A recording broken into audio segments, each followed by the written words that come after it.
del Atlántico dijo que Ucrania tiene las puertas abiertas para unirse a su organización, esto en medio de las tensiones con Rusia, debido al ingreso de soldados en su territorio.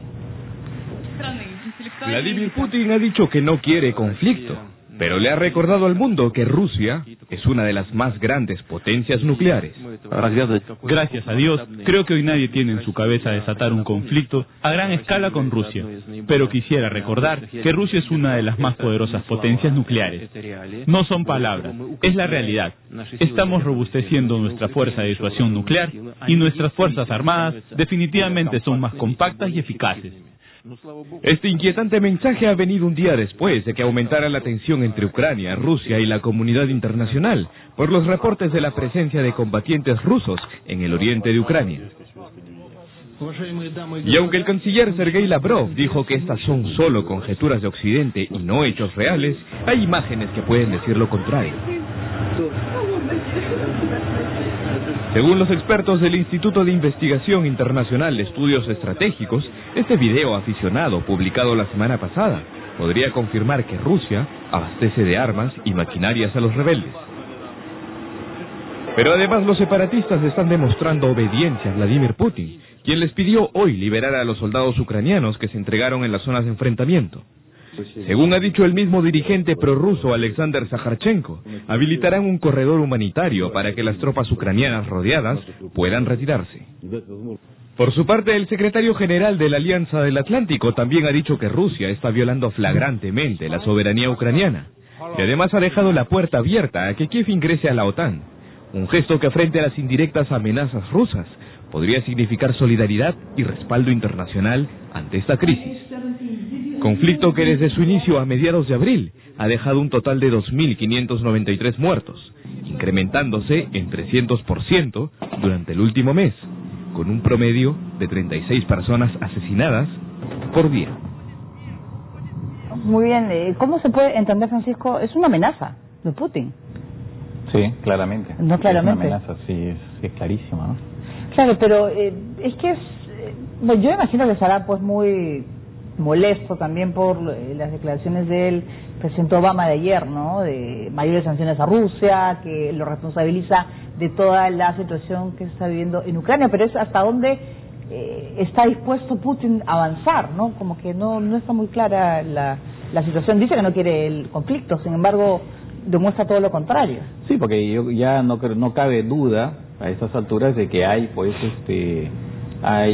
tropas rusas combatiendo en Ucrania, y no solamente tropas, sino material bélico, ¿no? Tanques, en fin, morteros, en fin, toda una serie de material bélico. Entonces está muy claro que los rusos están en Ucrania, ¿no? Aún así, hay cierta prudencia por parte de los occidentales que todavía quieren apostar por la vía del diálogo, ¿no? Por ejemplo, la canciller Merkel, también el presidente François Hollande, que de alguna manera facilitaron este encuentro último que hubo entre el presidente Poroshenko y Putin, no quieren utilizar todavía el término de invasión, ¿no? Que Ucrania sí utiliza para calificar la intervención rusa, pero ya llega un momento en que es la hora de las decisiones, ¿no? Va a haber una cumbre de la Unión Europea mañana, este fin de semana, y la próxima semana una cumbre de la OTAN, y además también está el hecho que se tiene que tener en cuenta la reacción de los países que formaban parte del bloque soviético, ¿no? Que están claramente preocupados por lo que le podría pasar también a ellos, porque no hay que olvidar que, por ejemplo, en el caso de los países bálticos, ellos también tienen minorías rusas y a veces minorías importantes, y temen que Rusia les vaya a hacer también a ellos lo mismo. La diferencia es que ellos sí forman parte de la OTAN, lo que significa que en caso de que hubiera un conflicto, la OTAN sí tendría que intervenir militarmente, ¿no? ¿Cuáles son las ventajas que tendría Ucrania al incorporarse a la OTAN? Bueno, es que recibiría apoyo militar. ¿Apoyo militar? Sí, claro. Claro, porque está dejando, es como diciendo, yo voy a formar parte de Europa, o sea, definitivamente, claro. Que eso es justamente lo que no quiere Putin, ¿no? Digamos, todo este conflicto se debe al hecho de que Ucrania se ha ido arrimando, ¿no? a al mundo occidental y concretamente es el famoso acuerdo de esta asociación económica con la Unión Europea, que es el que ha desencadenado finalmente todo este conflicto, ¿no? Apenas fue, digamos, Lukashenko, el presidente ucraniano anterior, que había renunciado a ese acuerdo, fue defenestrado, comenzó el conflicto. Muy bien, ahora nos vamos con noticias de la milicia radical islámica Boko Haram, que asesinó a decenas de cristianos en la localidad de Madagali, en el norte de Nigeria, donde los insurgentes tomaron el control la semana pasada.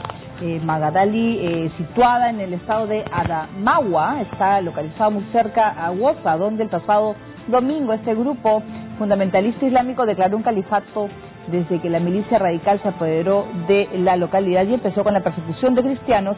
Sus habitantes han huido de sus casas, que han sido ocupadas por los insurgentes. Boko Haram tiene su feudo espiritual y su base de operaciones en Borno, pero actúa en los estados vecinos de Adamawa y Yobe, donde el gobierno de Nigeria ha declarado el estado de emergencia. Boko Haram, que significa en lenguas locales la educación no islámica es pecado, lucha por imponer un califato islámico en Nigeria, país de mayoría musulmana en el norte y predominantemente cristiano en el sur.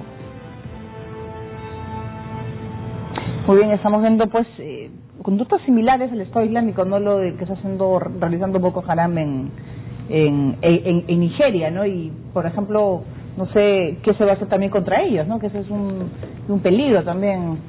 Claro, son también extremistas, ¿no? Y claro que no tienen no tienen la misma importancia geopolítica que tiene Irak y que tiene Siria. Quiero decir, Nigeria como país no tiene la misma, a pesar de que es un país productor de petróleo, ¿no? Pero en este caso tiene menos importancia geopolítica que la que tienen Irak y Siria, por lo tanto se le presta menos atención. Pero bueno, en una época así, mientras no había otros conflictos que le hicieran la competencia en las primeras planas de los medios, ¿no? Pero que es una situación grave sin duda, y además teniendo en cuenta que ellos avanzan en gran parte porque Nigeria tiene unas fuerzas armadas que reciben un presupuesto bastante importante, pero que evidentemente, seguramente por la corrupción y por una serie de deficiencias no logra combatirlos eficazmente, ¿no?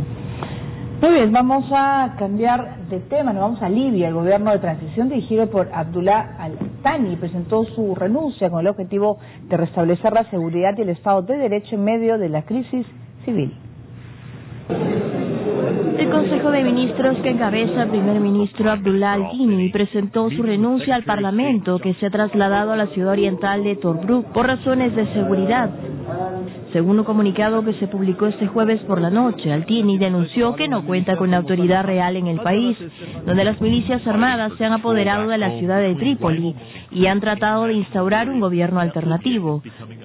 Por este motivo presentó su dimisión a la Cámara de Representantes y al gobierno, ratificando su voluntad de conceder legalidad al órgano supremo parlamentario, elegido en los comicios generales del 25 de junio pasado, para formar un nuevo gobierno que represente a todas las facciones del país sin exclusión. Desde la ciudad de Tobruk, al este del país, la nueva Cámara de Representantes del Parlamento, elegido en elecciones democráticas, comenzó en agosto sus sesiones de gobierno en sustitución del Congreso General Nacional, mientras en la ciudad capital una alianza de milicias islámicas instauró un parlamento paralelo, luego que el sábado pasado se enfrentaran a las brigadas de Sistán y tomaran el control del aeropuerto principal como parte de su operación Amanecer. La caída del dictador Muammar Gaddafi en el 2011 permitió la aparición de estas milicias rivales, que hasta la fecha no se han desarmado, y que ha dado paso a la peor ola de violencia entre dos órganos legislativos opuestos, la Cámara de Representantes y el antiguo Parlamento. Esta última, con una importante representación de grupos islamistas que se han negado a disolverse al rechazar la legitimidad de la nueva Cámara de Diputados, integrada por liberales y federalistas. Muy bien, ya hace apenas 2 días Naciones Unidas había advertido que ese país se encuentra al borde de la guerra civil. Es un caos total, ¿no? Es un caos, y no solo eso, ahora hay intervención extranjera también, ¿no? Han habido bombardeos del aeropuerto de Trípoli, por aviones de Emiratos Árabes Unidos, y aparentemente que habrían utilizado bases egipcias. O sea, Egipto se ha metido y Emiratos Árabes Unidos se han metido claramente, según estas informaciones, en el conflicto, bombardeando el aeropuerto. Y además, claro, la idea es combatir a estas milicias islámicas, porque Egipto está muy preocupado, porque tiene un país vecino como Libia, que está sujeto al caos, que podría ser tomado por milicias islámicas. Y justamente uno de los objetivos del gobierno de Egipto es, uno de sus enemigos, su bestia negra, son los islamistas, ¿no? Y entonces están interviniendo aparentemente de manera directa en el conflicto que hay en ese momento, en Libia, ¿no? Claro, lo que estamos hablando son de milicias pequeñas que no pueden representar o que puede haber una intervención de, no sé, al-Nusra o de repente del propio Estado Islámico, de alguna manera, o no, bueno, son son milicias locales, algunas ¿ya? pueden estar más o menos tener, pero el tema es que son extremistas, de todas maneras, no, que fácilmente pueden afiliarse efectivamente al Estado Islámico o Al Qaeda, ¿no? Si es que algunas no lo están ya. Y entonces, claro, representan un riesgo para Egipto, ¿no? Y los países vecinos, por lo menos Túnez también, ¿no? Muy bien, nosotros vamos a hacer una pausa en el programa y vamos a regresar con los ensayos que se va a realizar de una vacuna contra el ébola.